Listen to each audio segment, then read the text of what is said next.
think that the most natural way to read the book of Exodus is to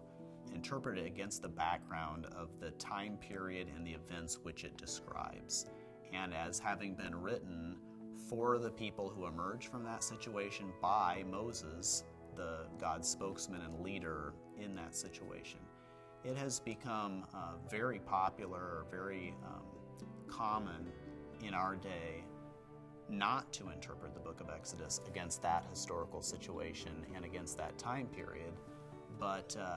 in classical historical criticism, classical biblical scholarship of the 19th and much of the 20th century, it was common to assume that this story was a composite narrative based on sources that came at the earliest, perhaps from the time of King David, and then spanning to the period of the exile and even after. In our own day, it now has become very much the dominant view among scholars that the book of Exodus was in large part composed after the exile, and that really this historical situation that lies behind it, the concerns that it's trying to address are concerns of the Persian period in Israel after the exile, especially with the competing interests of the priests in Jerusalem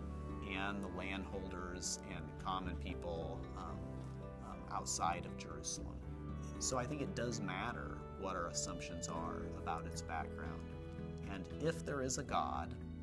and if that God really did reach into history and redeem his people with a mighty hand from Egypt, if he really did raise up a spokesman and a great prophet to speak to his people,